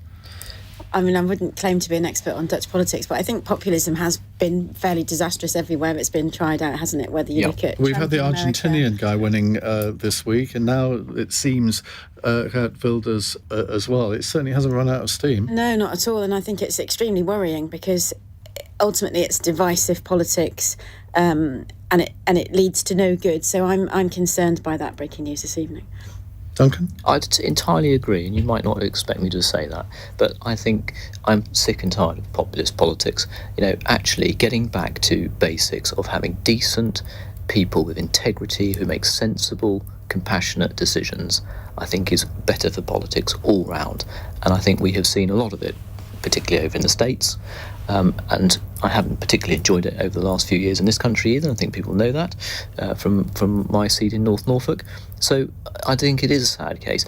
But equally in Europe, we are seeing it happen more and more. I mean, particularly Italy as well earlier on in the year. And it does seem to be fueled by immigration, doesn't it? And certainly illegal migration. And that's a fact of what's happening. But I think we are poorer for it. Okay, Linda? Just very briefly, I echo what's being said, and to stress that oftentimes when times are bad, people look for something else. And I still remember somebody said to me, when an advisor to Macron, President Macron of France, he said the problem with him having been so successful, this was a long time ago, that there was no opposition party except for, Marine Le Pen, is that any dissatisfaction with him gets completely directed towards Le Pen, and there were just no other options. And so, to me, in this part of the cycle, it's probably not surprising we have this, but it is extremely disturbing. And the last thing we need is more polarization in politics. And meanwhile, apropos of absolutely nothing, Nigel Farage at this moment is eating a kangaroo's penis. It's 8:32 on LBC. Charlotte Morgan has the news headlines. Labour's Shadow Chancellor has told LBC reducing national insurance is the right thing to do. But Rachel Reeves says the tax cut won't remotely compensate for rises already put in place. 2 people have died inside a vehicle which exploded at a US-Canada border crossing. The FBI says it's closely monitoring the situation on the Rainbow Bridge in Niagara Falls, with a total of 4 bridges having been closed. And Israel says it expects the first hostages to be freed by Hamas tomorrow under a deal that'll see fighting stop for 4 days. The agreement will see the release of 50 people who've been held in Gaza since they were captured last month. LBC weather, scattered showers in the far north overnight with a low of 2. This is LBC.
Cross Question with Iain Dale on LBC. Text 84850. 8:35 on LBC. We have a fantastic panel tonight. Dr. Linda Yueh is here from Oxford University. Helen Morgan, Liberal Democrat MP. Duncan Baker, Conservative MP. And the Imam and broadcaster Ajmal Masroor. Right, let's go to John in Brighton. Hello, John. Hello, Dale. Ian. Yeah. That's all right. I've been called worse. Does the pause in fighting in Gaza and the imminent release of the hostages show that the Israeli military strategy has worked? Well, that's an interesting question, partly because that's our next hour. We're going to be talking about that in the next hour. My rather provocative question in that hour is exactly the opposite of yours, where my instinct is that it's a complete defeat for Israel and they've given in to terrorists. But let's see what our panel think. Duncan, let's start with you. Well, I think the first thing to say is it's very positive that 50 hostages are looking like they're going to be released, and there's a 4-day humanitarian pause. I am not a military strategist in the slightest, and so whether or not it's a success or not, I have absolutely no idea. But what I would like to think is that almost the climb down of the Americans in recent times has seemed to indicate there's very much a softening in the approach, and therefore You said the Americans. Do you mean America? Yes, I do. Yes, okay. I think Biden has been a lot softer in his approach towards his unwavering support for Israel, is what I mean, and that hopefully will lead to less of a conflict that we're seeing, and hopefully a de-escalation of the violence that we've seen. And I think we're moving into that trajectory period. How fast that will happen, I'm not sure. But it is certainly positive to have hostages released and this humanitarian pause. And I'd like to think that hopefully in the very, very near future, there's a complete de-escalation of the violence. It seems to be moving in a better position than it has been. Barry in Hertfordshire says 1 Israeli hostage for every 3 Palestinian prisoners. Is this not disproportionate? That word, again, that you only ever hear with regard to Israel. Helen?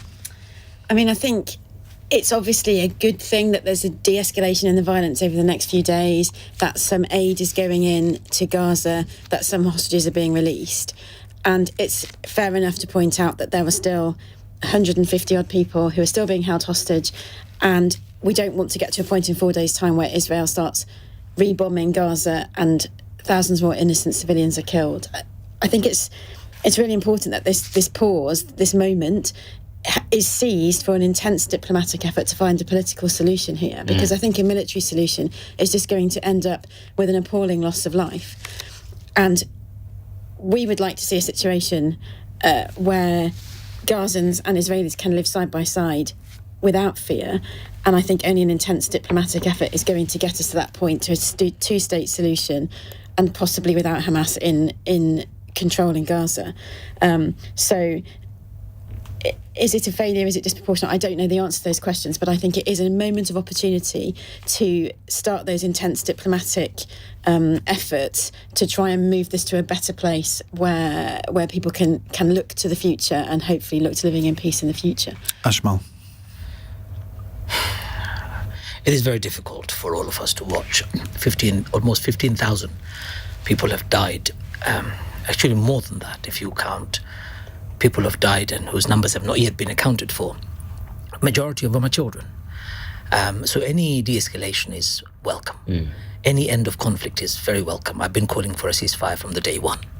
I've been calling for the release of hostages from the day one. But did you know more than 7,000 Palestinians are in prison, in the Israeli prisons, unaccounted, untried, left behind bars to rot, and a large number of them are children. So in the prisoner exchange and hostage exchange, while 50 Israeli hostages will be returned, there will be 150 Palestinian prisoners will be returned. And out of the 150, 123 of them are children. There is no moral ambiguity about the wrong of this. Whoever does it, it's wrong. We should not have to. Are you not surprised that the Israeli government have agreed to this? I'm not surprised, because I think loss of life has been colossal on both sides. Palestinians have lost more than 12,000 people. 60% of them are children and women. They're innocent people, they've done nothing wrong. Israelis have lost huge amounts of people. And some of the numbers are not out yet. We don't know how many soldiers have died from the Israeli IDF. And I think every mother, just like a father I am, my heart cries out when I see any innocent child is being killed. When I see a child being held and the doctor is saying, I don't know whose child this is. I've just pulled him out of the rubbles. That breaks my heart, Iain. So any end of hostility is welcome. The only way forward is to end fighting, is to create an environment of peace and settlement. Yeah, which is very laudable, but it's totally unrealistic when you're dealing with a terror group who say that, well, okay, they seem to have agreed to a temporary ceasefire now, but many people in Israel will say, well, that's just so they can rearm themselves.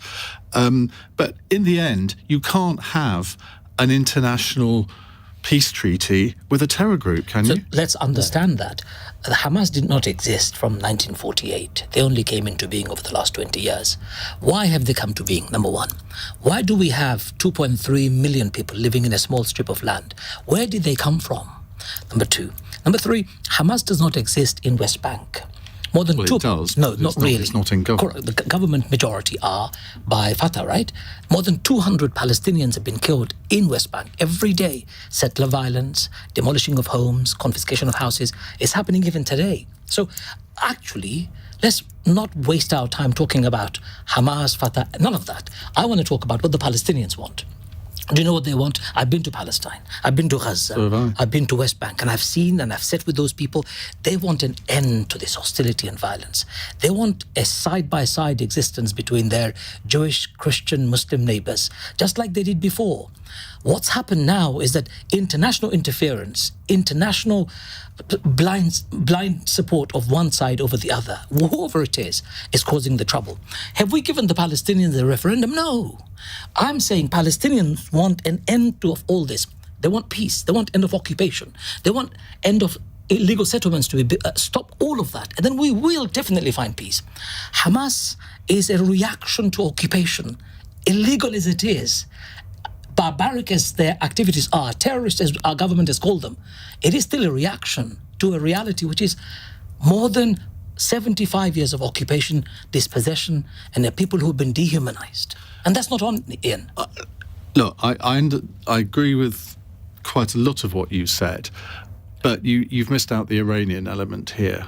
Iranians are meddling in Yemen. Right? Well, they're meddling in a lot of places, but particularly, I mean, they created Hamas, let's face it, in 1988. And also Israelis, because we know from facts that Israelis did not like Yasser Arafat in dealing with their politics, so they needed to find an alternative, so they funded creation of Hamas.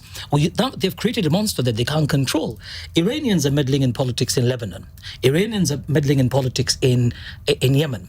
Iranians are meddling in politics in Syria and Iraq.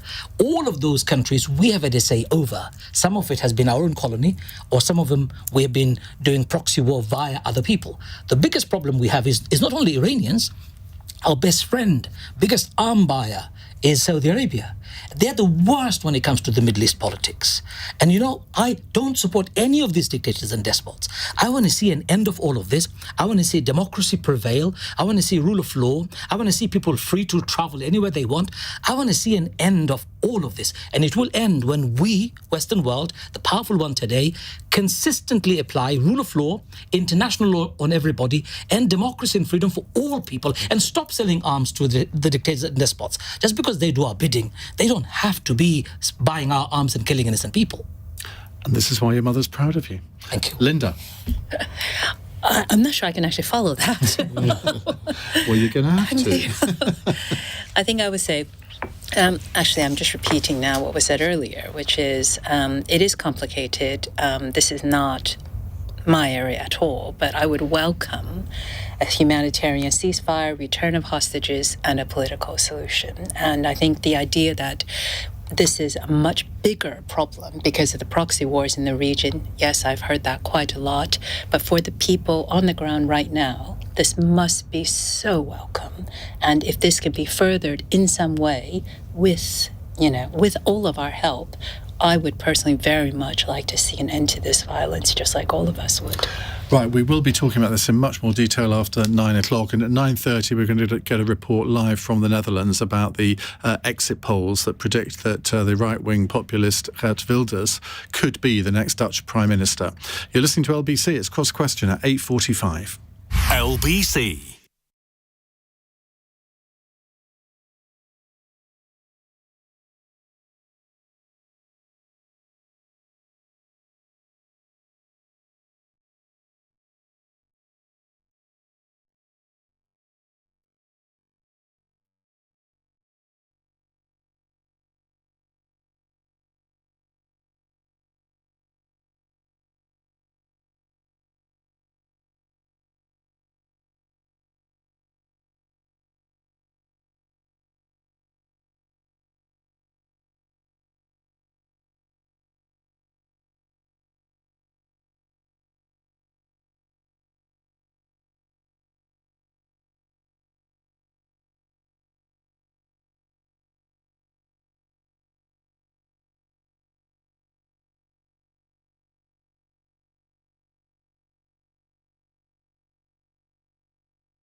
Cross Question with Iain Dale on LBC.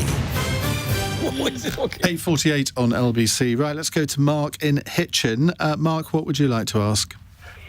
Yes, good evening. James Cleverly, the Home Secretary, has been accused that in Parliament today he used a rather rude, derogatory term to describe an MP's constituency while that MP was discussing about poverty in that constituency. If that is found to be correct, bearing in mind he used a similar term to describe the Rwanda policy, should he resign? Now, I'm going to be very careful here with the language that I use, just as you have been, Mark, and credit to you for that. Now, the Labour MP Alex Cunningham has claimed in Parliament that the Home Secretary said that his town of Stockton in County Durham is a, well, let's just say an S-hole. When Mr Cunningham asked the Prime Minister about levels of child poverty there, Mr Cleverly's spokesperson has said that he did not say that and would not. He's disappointed people would accuse him of doing so. However, he didn't return to the Commons to respond directly to Alex Cunningham's allegation. Duncan Baker, fellow Conservative MP of James Cleverly, what light can you shed on this? Well, I was sitting in a select committee this afternoon and got a message from the BBC that said we've zoomed in on the footage and I was seen at this moment when it happened with everybody looking round at me and laughing. And was it therefore me that said this word? Are you about to give us a good news story? So, to which I sort of text this chat back and said, I haven't got the faintest idea what you're talking about. Looked it up on Twitter and then sort of saw all this furore go on. And I thought, well, so I texted them back and said, no, I can categorically say it wasn't me, and I'm sure that Stockton is a very nice place. So just live on air, it wasn't me, although I was accused of it today. So my view on it was that I was quite surprised that when it was mentioned it was James Cleverly, that I don't sit on the front bench, and neither was I on that side of the House. I was on the block away from the Chancellor, so I don't know You're starting to protest too much. I don't know why on earth I was accused of it. But so was it just a sort of like almost a sotto voce thing, or someone else was speaking and he just said, "Oh God, whatever"? I have got no idea. I didn't hear it. I have only heard it when it's all over the internet. But what I would say is that, no, we should not be referring, obviously, to anyone's constituency, let alone using language like that. And look, it is no... But there are places in the country that you could describe like that, can't... I mean, let's be honest. I think the thing is, we should not be using parliamentary language like that. Just as Angela Rayner shouldn't be calling fellow colleagues scum, we should not be referring to people's... Which, to be fair to her, she did apologise for it. Absolutely. Yeah. And I think James Cleverly has actually denied that it was him. Helen? I was in the chamber as well, and I didn't hear it at the time, and was unaware of it at the time, I have to say. Having looked at the footage, you can definitely hear it on the audio. So somebody did say that. I think that's clear. I saw the point of order, and Alex Cunningham was clearly very upset, and I think he was right to be upset. I can't comment on whether or not it was the Home Secretary, I'm afraid, because I wasn't close enough to make that judgment. It's not okay to use that kind of language, is it? You know, if there are places in this country that are deprived, and we should recognise that and invest in them accordingly, but we shouldn't be using that kind of language and making people feel worse about where they live. I think it's really, really unhelpful, and that kind of language is unparliamentary anyway. Absolutely. Has anybody ever been to Stockton? Have you been to Stockton? No, I haven't. None of us have. Is it a resigning matter? I'm not sure it's a resigning matter. I think it deserves an apology, and I think people should be very temperate about the language that they use, and especially in the chamber. But is it a resigning matter? I don't think you're going to catch me calling for James Cleverly's resignation over the next few days. Well, my respect for you increases by the minute. Linda? I'd agree with that, and I think the tone that people set in the chamber, in public life, really does matter. You know, I think especially with the younger electorate, a lot of the students that I know, it's your values, it's how you behave, it is how you conduct yourself. That is really important, and I think we sometimes lose sight of that. But I think in this case, hopefully, if something was said, I hope there would be an apology, and I hope we get a bit of clarity. But I'm quite worried about Duncan, who's now scrolling, worrying that he's now being accused further. Don't worry, they can zoom in as much as they like. Ajmal. They'll struggle.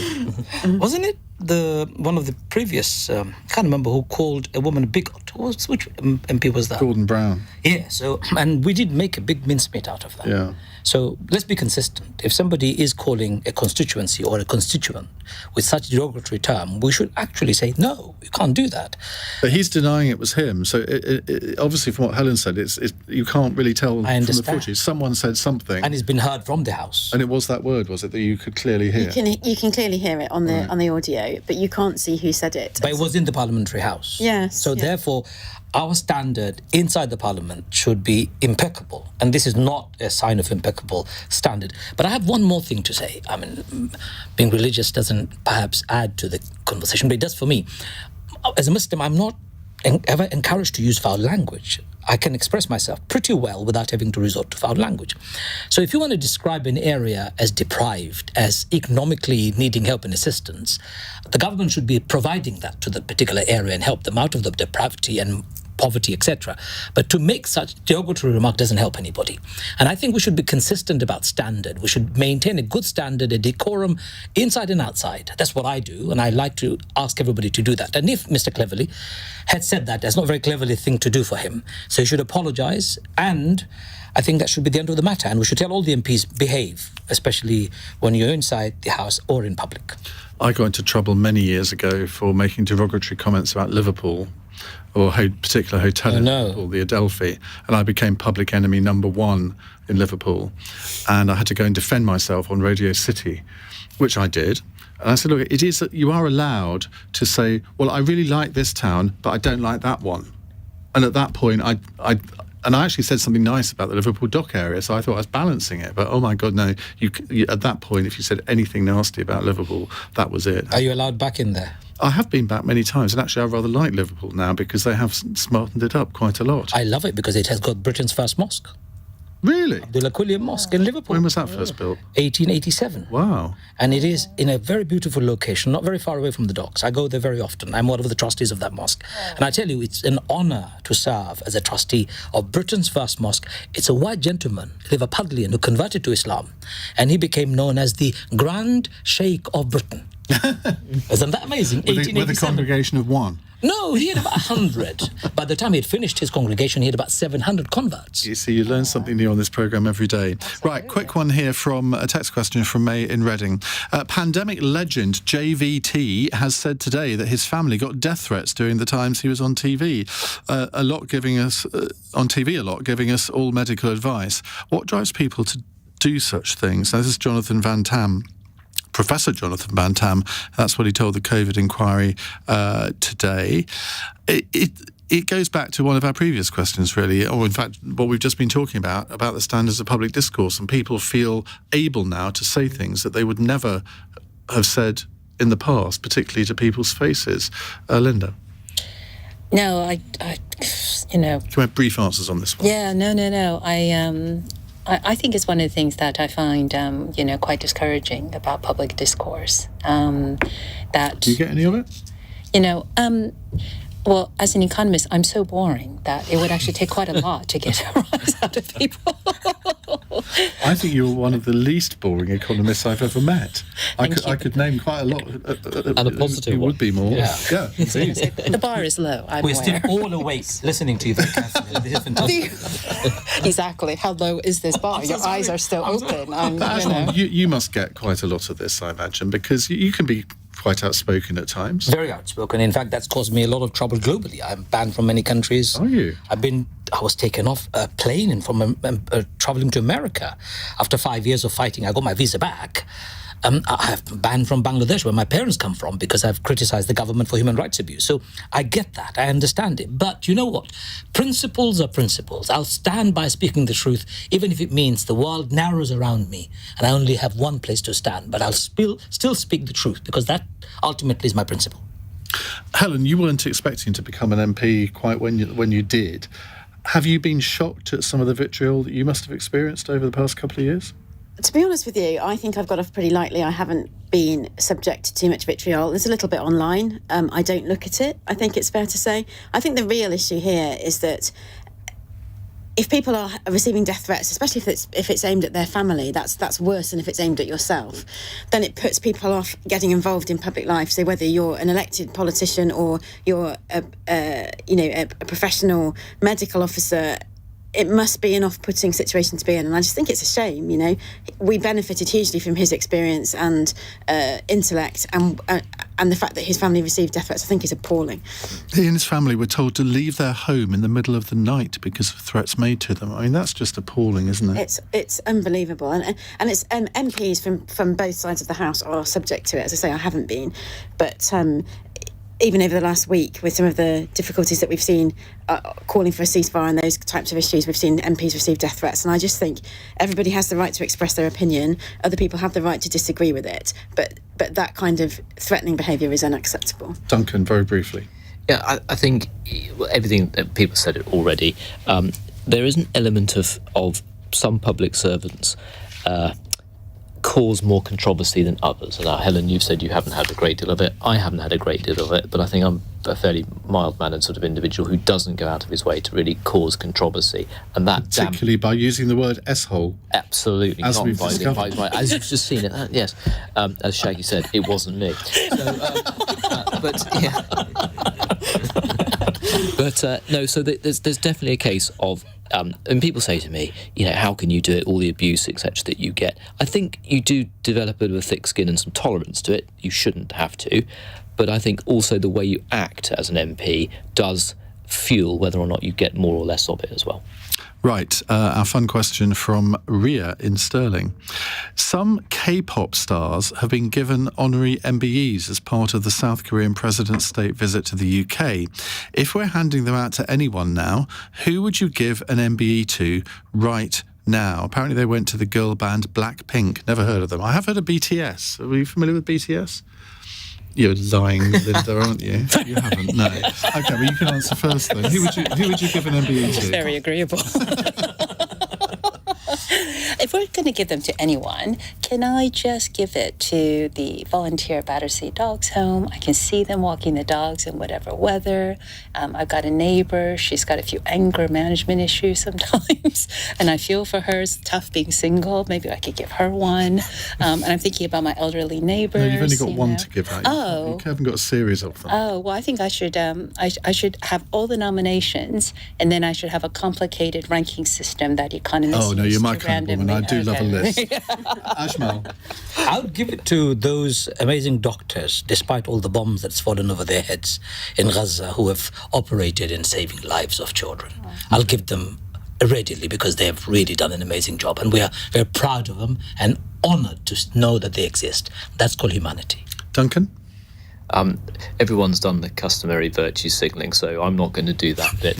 I've been watching all these Netflix and sports. We've got the Brawn team and we've got David Beckham's Netflix. Absolutely brilliant.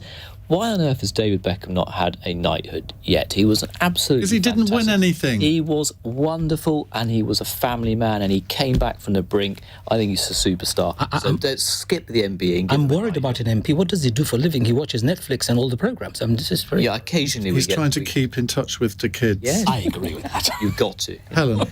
I've really struggled with this. I can't think of a single K-pop act, and I don't want to single out an individual because of all the other ones I know that would feel hurt and upset by it. So I just thought I'd stick on a pop theme and a foreign pop theme and go for the Killers collectively as a band because I really like that kind of dad rock, and they're my favourite. Dad rock? Is that what that's called now? Well, I think when I go and see them live, I'm definitely average age for the audience. Are they still going? They are still Brandon going. Flowers are sort of finished. You should have come and see me with Cliff Richard the other weekend. Right, thank you. Thank you very much indeed to Duncan Baker, to Helen Morgan, to Dr. Linda Yueh, and to Ajmal Masroor. We'll have you all back very, very soon. Now, as I said earlier, we are going to return in the next hour to the situation in Israel and Gaza.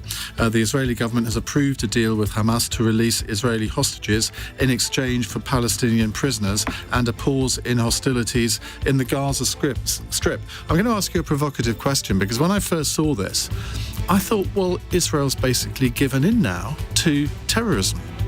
And it could almost encourage Hamas to repeat the experience in the future because they're now going to have 150 Palestinians released from Israeli prisons in exchange for the 50 female and child hostages that they took on October the 7th. Or am I misreading this? Very happy to be convinced that I am. And we'll also find out who's won the Dutch election. 0345 6060 973.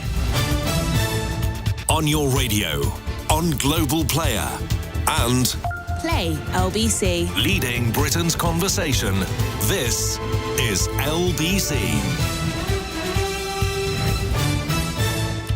From Global's newsroom, millions of workers will see their national insurance contribution cut to 10% from January. Jeremy Hunt's also announced rises in universal credit and pensions during today's autumn statement.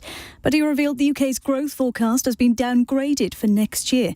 Shadow Chief Secretary to the Treasury, Labour's Darren Brown, has told us despite today's announcement